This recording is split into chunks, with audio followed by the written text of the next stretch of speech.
What's up, guys? If you missed the Late Night TCG live podcast at twitch.tv/latenightTCG.com, well, here's one half of the podcast for you. If you want to watch the other half, make sure you go to this guy's channel or this guy's channel to watch the other half, because two halves make a whole. All right. We hope you guys enjoy. Make sure to subscribe, like and comment, and we'll see you in the next one. Peace. Yo, guys, what's up? Today we're gonna be talking about Yu-Gi-Oh! TCG accessories. Yeah. What do players need? Yeah. What do you have in your wallet? I mean, it's like don't copyright us for that. But before we start, Pac, when do you stream? I stream at twitch.tv/pack__official_TCG. Where I just kind of do remote duel stuff. I'm working on a new series right now where I take a budget deck, or I show the progression of how to build a competitive deck from scratch, using singles and stuff like that. So clapping the meta with $30. So what happened? So we're not doing steel only Yu-Gi-Oh. Nah, we're not doing steel only. Okay, that's fine. I'm not trying to get banned from Konami. Whoa, okay. We over at HeadtoHead Battles, we stream at twitch.tv/HeadtoHead Battles. We stream every Sunday, Wednesday, and Friday, where we also like to play test on Omega on some automated simulators, and then build the deck that we tested, move it over to a more competitive scene, and see how competitive we can be. Yeah. All right.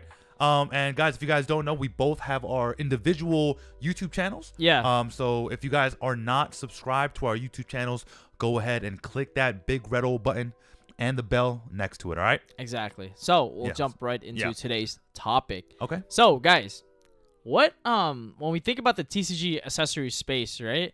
I think there's still a lot that needs to be done, right? You would say? Yeah, of course. You did not just flex in front of the camera, bro. Come on, man. He's like, yo, the only accessories I need are the right to bear arms. You know what I'm saying? Damn. Oh god. I played the third or whatever it is. But yeah, so right now we have a bunch of different companies making a bunch of stuff, right? Right. So we got stuff from binders, deck boxes, and then we have stuff that are necessities, right? Things that we need. Yeah, you absolutely need. Yeah, I absolutely need. But then there's also a lot of stuff that are they're nice to have. They're like the flexers, you know what I'm saying? Like the flex. Yeah, and in the game of Yu-Gi-Oh, everyone likes to flex, so it's kind of a win-win here. Yeah. But okay, so let's go with the top 3 accessories that you most absolutely need, right? Okay. So one is sleeves. All right, you're not playing without sleeves. Yeah, I mean, if you're a savage playing your deck naked, that's on kudos you, bro. to you, bro. Yeah, kudos to you. All right. And then secondly, you have a deck box. A deck box, yeah. And then you have a binder. And a binder. Actually, you can argue maybe a mat is more important than a binder, right? Because generally, if you can only take 3 things to a YCS, it'd be your sleeves, deck box, and a mat. Right? Yeah, because I mean, I know players like Jesse actually notoriously would play without a mat. Yeah, he plays with a paper mat from Structured or something like that. So I mean, maybe a mat isn't even that necessary. Maybe we just play on the bare hard knockwood table. You know how dirty those tables are. That is true, bro. The regionals that we went to in Hartford, Connecticut. Yeah. Bro, those tables were sticky. Oh, that's disgusting. They were sticky. Jesus. I don't know if they were doing a porno shoot beforehand. Oh my god. But it definitely smelled like it did, and it felt like it did, so it must it did. That doesn't even make sense. Oh my god. I don't think that makes sense. I mean, I think so I think we narrowed that down, right? So we got sleeves, obviously we got the deck box, and then of course we have the mat. So when we think of those accessories, I mean, what innovation do you think can there be within those spaces? Well, it's tough, right? Because I mean, you're literally trying to reinvent the wheel here, right? Right. It's like, okay, sleeves. Gotcha. Right? It's like you're paying anywhere from $6 to $10 for a pack of 60 sleeves. Yeah. Which is just enough for a 45 card main and a 15 extra. if we're going there, 40 card main, right? Let's whatever. And then you have 5 extra. Yeah. But my thing is this, right?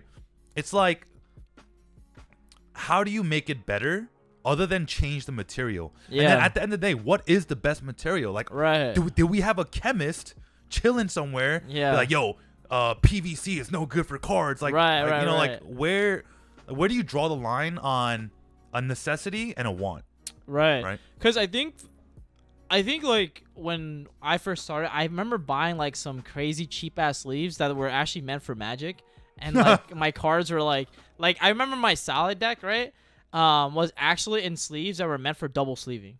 Oh, And I was like shuffling. I'm like, yo, these are some nice like blue sleeves. Like that's kind of clean. And then I realized like afterwards, I'm like, and then all my friends who were like who started the game with me, they were like, yo, bro, why I found like these sleeves are like tighter fit. I'm like, bro, I don't want my cards like to be tight all over and stuff.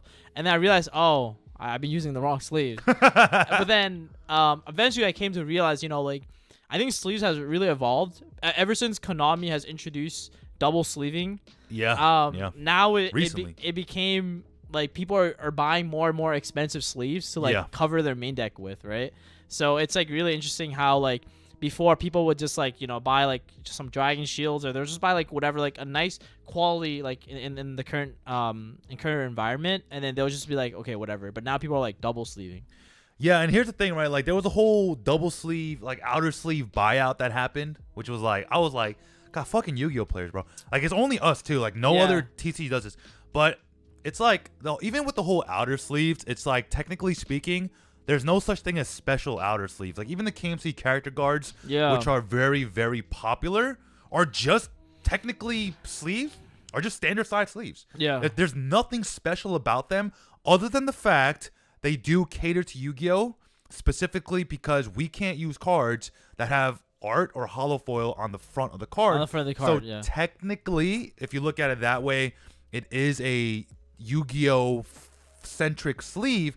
But at the end of the day, it's a standard size sleeve. Like there's no ifs, ands, or buts about it. Right. No, 100%. Yeah, no, and going back to that topic of innovation, right? Like it is really hard. It's really hard to innovate like sleeves. Like, yo, like what are we gonna do? Like you know, like go to Wakanda. Wow. Like vibranium sleeves. You know what I'm saying? Wow.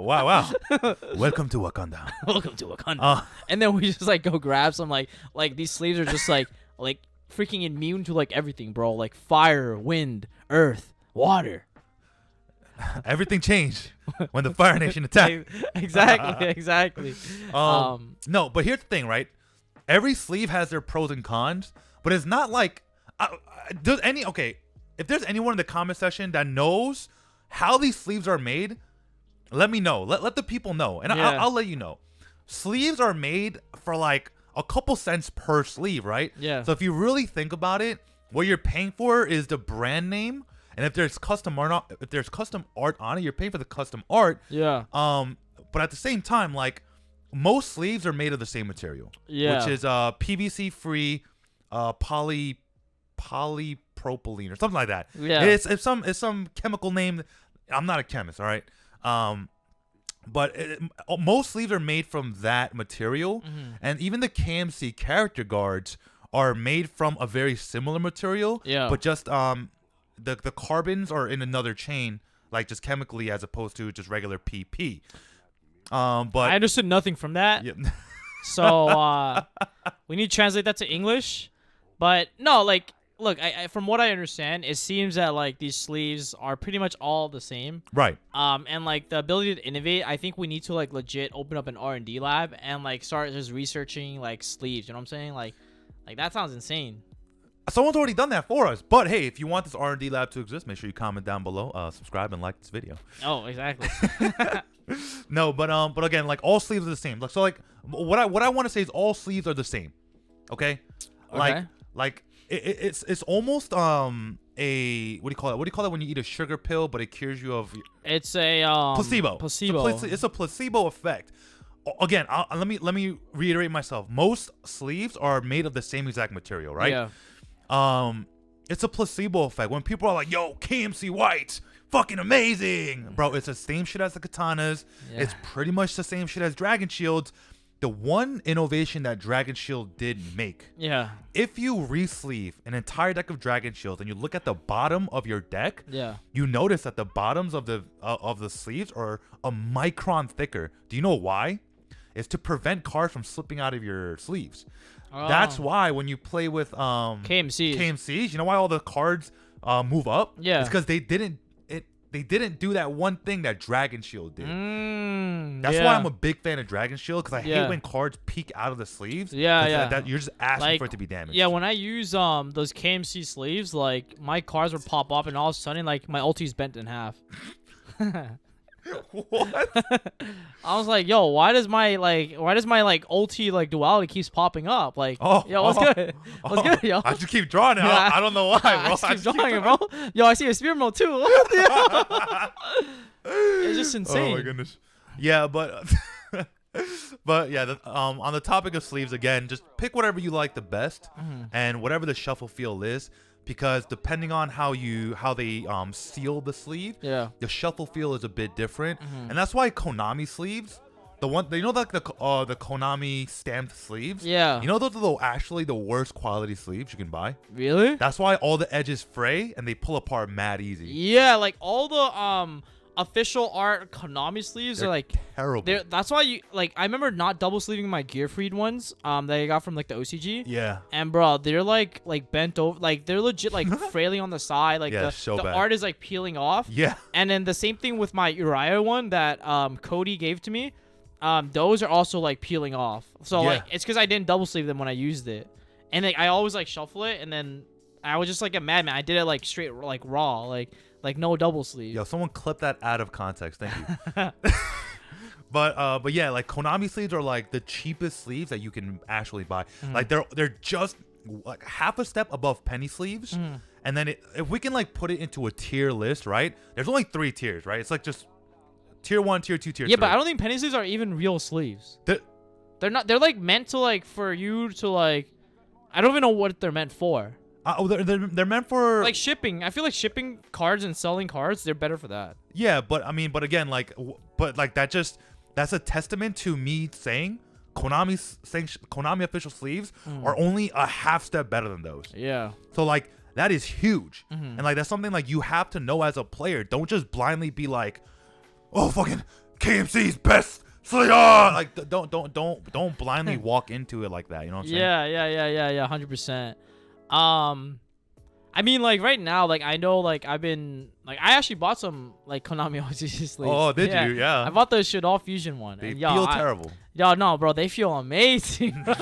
Why you gotta lie to the people, bro? I shuffled your deck today. No, it feels nice when I beat you. Because every hand is a Shadol Fusion. You know what I'm saying? But no, like I think that's what, like, to go into the topic of like now, like the whole idea of how, like, do players really need these sleeves?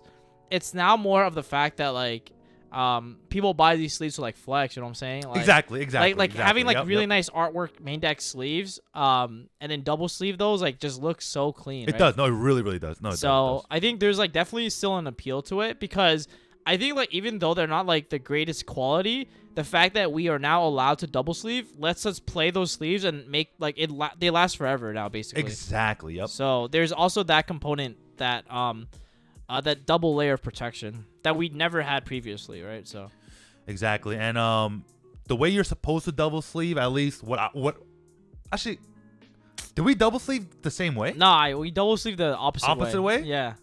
The way you do it is wrong, bro. No, bro. It's just wrong. There's no right or wrong way to double sleeve, bro. Yo, comment section down below. So basically, I'll put the card the opposite way as if I'm single sleeving, and then do it the right way with a double sleeve. Yeah. Because when you're hand shuffling and stuff, right? Yeah. You don't want the sleeves to fall out if you do it your way. It's never gonna fall out, bro. What do you mean? No, like Oh I just put it in like, so if this is a card, and this is a sleeve, I put it down like this, right, and then I put it up like that. Yeah, that just doesn't make sense though. It just stop sucking your teeth. But that's how it is, bro. You gotta, bro. I'm telling you, bro. You just draw better when you do it that way. No, you right? don't, bro. Oh my goodness. All right, you know what? I think we've slammed the topic of sleeves enough. Yeah, right? we have. Deck boxes. This is huge. It's gonna be a big chunk of the video. Yeah. Deck boxes. Yo, deck boxes they're crazy, yo. Like, I mean, we saw like Gemtech putting out like those like these kind of ones, right? Like, what are these called? Protex? Deck techs. Deck techs, right? So like they're like basically, if you just want to take a quick look at this, they're kind of more, they're bigger than normal. Yeah. When you open them up, right, you have now essentially a nice little main deck section, and then you have like random like I don't know. Yeah, just stuff like you can cards put. you think you might need. Yep. And then now you have like a dice tray right here, right? So, that's like kind of the new thing that's the new wave now. Because previously we never really used deck box like that. Previously we would use a lot of deck boxes like these. The old school Ultra Pro. So the Ultra Pro is what I got after I started taking the game a little seriously, bro. Really? Yeah, this is what I got. Like I thought these were so dope. Before I had the ones where it's kind of like a glass, not a glass, but it's literally like the boulder, the boulder, ultimate guard yeah, boulder. the boulder. I So, love those. the boulders are sick. I love the boulder. So if you guys know what we're talking about, it's basically I think Suzu can pull it out for us, but the boulder is what I started the game with, and I thought these I thought these were so sick. Yeah, the boulders are basically these. They're really easy. Like you can just prop them open. See, and then they just hold your entire deck. There's no mistaking like extra cards in your deck that shouldn't be there or anything like that. Love the boulders. But what I originally started with the cheap ass, like the plastic ones, the plastic deck box, plastic Ultra Pro. Yeah, I have those too. Yeah, so I started off with those. Then I went to the boulder. Then I went to the Ultra Pro like these. And if you guys have ever seen me play IRL or anything, or even like in remote duels, the ones I used to have would like be a bunch of like really nice stickers. Got those Supreme stickers and all that joint. Wow. Yeah, you know how it is, bro. Wow. And then eventually, then I went to I think these are made Imperium. Yep. Yeah, so I got these after Vegas. This was Sam gave this to me actually. Did he kiss it or at anything? YCS Vegas? No, he didn't. Unfortunately. Unfortunate. And then I went to these. But I still use all of them. I mainly use these Imperium ones, and I use the Deck Tech ones. Yeah, I mean, I am a big fan of the Ultimate Guard flip and tray, especially the dual flip and tray. Oh yeah. I am a big fan. I've never of that. seen those actually, but I know what they're like. Yeah. I use them all the time. Yep. But now in essence of deck boxes, right? Mm-hmm. If you go to Etsy.com, if you guys don't know what Etsy is, it's a site where creators create things. Yeah. They have some wonky deck boxes. They have a dragon egg deck box. Really? I want that so fucking bad. Well, that's insane. But it doesn't hold as many cards as you would think. But at the same time, if we were to like hammer the same topics in retrospect to the sleeves, right? How do you make a deck box better? Yeah, how do you innovate deck boxes? Right. How do you make it better? I think that's like the hardest part about deck boxes, right? Because I think from what we've seen, it's all pretty much the same thing. What they're trying to do now is like the way the deck box and stuff is laid out, right? So if you look at the transition of what I talked about before, when it's starting from the evolution of a little nice little plastic one to the boulder, right? So we went from first of all, the innovation was a quality upgrade, right? Like durability upgrade. So the plastic one, bro, like my cards were like just like my deck box were so beat up. I just threw it away. I chucked it, bro. I was like, I'm done. Well, literally like 50 cents each. Yeah, they're 50 cents. Yeah, and then eventually after I went to the boulder, they were really good too. And like I remember like I would drop my deck a lot for some godforsaken reason. Like it's salad. Like it's just like boom. Like it's just like damn, bro. I guess it belongs in the trash, eh? But and then so that was a quality upgrade. Then we went from this to kind of like this tower looking one. Yeah. And the innovation here was the fact that you can hold dice. Like realistically, right? The difference between this and this is that this holds dice, and then now like the way you like open your deck box, it's now it's like really hard, right? Like see, I'm like this struggling. is why I tell you to just go to the gym, bro. Yo, what are you talking about, bro? I'm trying to go show an example. It's not easy to open this because when this falls on the floor, it's not gonna. Oh yeah. Yo, my man's using all his grip string. See? That's what I'm talking about, bro. That's what I'm talking about. Yo, I glued this yesterday, actually. Yo, what are you talking about? Yo, hey, jokes, bro. I glued it. It's glued. It's glued. It's glued? It's glued. Yo, shut up, yo, you freaking weak ass. It's glued. It's glued. Yo, but okay, so now you understand what I'm talking about, right? So it's a little bit harder, so it's a little bit more durable when it falls, because when it falls, the problem with the boulder is sometimes when it falls in a certain direction and it'll just crack open. But with this, it's like the way like physics works, like it's just when this does fall, it's really hard for this part to come out. Like just like due to like gravity. I don't know, bro. I'm not a physicist, all right? You're not a fistist? Physicist. Physicist? I hate you so much. All right, and then we went to these. So now instead of making this like a big ass tower, this thing will never open if it falls and drop. Drop it right now. Drop it right now. I don't know if I want to drop this people, bro. second. Drop it right now, bro. But like these, Like, look at this, bro. This, and so like you can fit your entire thing there. So it combined the aspect of the boulder, and then instead of having like an extra thing you have to like open on the bottom, now you can do something really easier, which is to open just this. It's the same extra thing you have to open at the bottom. Yeah, it's the same extra thing to open the bottom. But the cool thing is like, when you have to like take this part out, right? Yeah. Jesus, bro. So you take this out, like, so basically you take this out, and then you can put this to the side. Yeah. Which is kind of dope. So they're both unique in their own way. Well, I mean, technically your Imperium one comes with a tray too, but you leave it at home. Yeah, exactly. Yeah. So you can also take the tray out. So there's that component. And of course, we went then to the deck tech. We just decided to like make everything bigger. Bigger is better. Bigger is, I mean, depends who you ask, eh? But now, like you guys can see, right? We have a lot more space to put stuff. So we have the space where we put like the main deck, extra deck, side deck, like right here, as you can see right here. But then now we have like extra room. So this extra room is something that we've never really had in a deck box, I would say. Not for Yu-Gi-Oh. Not for Yu-Gi-Oh at least.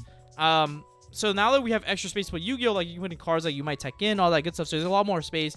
And then of course there's dice, right? Like dice is important. I think a lot of people who are making deck boxes now realize that like they want to have that component of like the Dyson. The Dyson. The vacuum. The Dyson. The Dyson. Hey, Dyson. Bro, you really in that? Yeah. No, okay, so like you know what's really funny, because like as Pac was explaining it, like not much has changed other than the layout and the material. Design, design and material. Yeah. And material is actually really important. If you guys haven't watched the YouTube video where we actually Gemtech did a sponsor video with us at Head-to-Head Battles, and we put that deck box through the gauntlet. The gauntlet. No, we literally shot it with the paintball gun. We drenched it in water. We fucking threw it. We deadlifted like 300 pounds on it. Yep. Like, I mean, obviously it didn't survive the deadlift, but it survived everything else. Yeah. And like, it's a testament to how far TCG accessories have come. But is this it? Can we go better and get better, right? Is the only thing we can change the layout of the product? Yeah. Or is there something more that we can do? Oh, you know what I'm saying? Damn. You know what I'm saying? There definitely has to be. There has to be sneak peek. There definitely has to be. Yo, the leaks. No, I can't, bro. Yo, leaks needs to go today, okay? That I was going off. I'm turning it off. But yeah, in terms of like, let's define innovation. So what is your definition? What is like your not the Webster definition, but what is your definition of innovation? I think taking something that has been already done and then making it better than before. Right. That's innovation for me. As like simplest, right? Right. So my definition is pretty similar. So my definition of innovation is do something better for cheaper. Which is more in line with the Webster Irium definition. Innovation is basically better for cheaper. So let's take that Ultra Pros. Boulder versus Satin Pro. Yeah. There is no innovation here. Do you know why? This boulder is $6. Yep. This Satin Tower is $10. Yep. This boulder doesn't hold dice. The Satin Tower does. So it does more, but it's not cheaper, right? This isn't, rather than innovation, what this is a an upgrade. It's like an upgrade. It's an upgrade. Or like it has more utility. It has like more we're utility, paying for the correct. utility, Right? So now when we go with even the Gemtech deck boxes, right? A lot like the TCG crowd was like, this is the greatest deck box ever. This is the best. But what does it do better? Yeah. Right? And it's more expensive, but doesn't do anything better. So by pure definition, okay? By pure definition, they're not innovating in the space. They're not innovators. They're just bringing art. Yeah. Right? Because, I mean, if that deck box had no art on it, I mean, it would just be a normal deck box. It'll probably be like $15-$20. Right? But just instead of 35, right? I think they're 35, right? Right? And just the fact that Amanda LaPalm does some of Gemtech's products just gives it that level of exclusivity. Yeah. But would you trade, and in the comment section down below, would you trade innovation for exclusivity? And I want to ask you this question too. Yeah. I mean, that's pretty hard. I think obviously the innovation part is really hard, right? Because if you think about the space, like if you can't innovate, then how can you? Then I think like you cross that out, and then you look at like other ways to make it unique. And I think that's the way that like the approach that a lot of companies are taking, because if you can't innovate the product, then how can we make it unique to other players in the market? And one of the ways we can do that is to, let's say, bring on an artist like Amanda. Okay. You can have it like designed a little bit differently, right? So obviously now like we have artwork on deck boxes, something that like, I mean, look at this, bro. This is just Ultra Pro and then black, just yellow, black and yellow, black and yellow. And, like it's just straight up like, yo, we're about to get like DMCA for that, eh? But it's just like there's no art, like there's nothing about it. And so this was legit like probably one of the first deck boxes where you introduced the idea of art into deck boxes, right? Like correct. The idea of flexing per se, right? Like theoretically, like you think about it, like what they're doing is they're almost doing like a Supreme-esque type of product within the TCG space. Yeah, but here's the thing, they got flack for that. Oh, flag is in a lot of backlash. Yeah, they got a lot of backlash. Gemtech actually, and I'm sorry to keep bringing it up if Gemtech is watching or something. Like, Yeah. I have no negative or ill motives against you or anything like that. Yeah. But well, that's just what happened. That's what objectively what happened, right? Yeah. So a lot of people were like, "Why do you make your product so exclusive, et cetera, et cetera?" And then everybody was like, "Oh, you're trying to be the supreme of TCG accessories." Yeah. And to be honest, there's nothing wrong with that. There's nothing wrong with it. There's nothing wrong with it. I think like it. I mean, it kind of makes sense. Like if I think that's what they're kind of trying to bring to the TCG space, kind of like like. That Gucci. That max rarity like right. deck box. Right, it's you know that what I'm Gucci. saying? Like yeah, like the Gucci. I mean, I'm pretty sure they made a Louis Vuitton mat. I'm like a red Louis Vuitton gem play mat. I've seen it without getting sued. Yeah, I don't know how, but it's literally like that. Like, and I think that's like, and that's like going back to like that question you were asking me, right? Like, what do you trade that exclusivity for? Like the innovation, and like I said, if you can't really innovate the product, like. It's pretty much like you have to go for that exclusivity, right? That like how can we make it more unique? How can we add flavor into the space? Like and that's like there's nothing wrong with it. That's just how it is. But I guess the question of our podcast today is kind of like how can we make those like how can we make the product better? You know what I'm saying? Like in terms of like a utility perspective, but also in terms of like like this idea of like being made by the player for the player, right?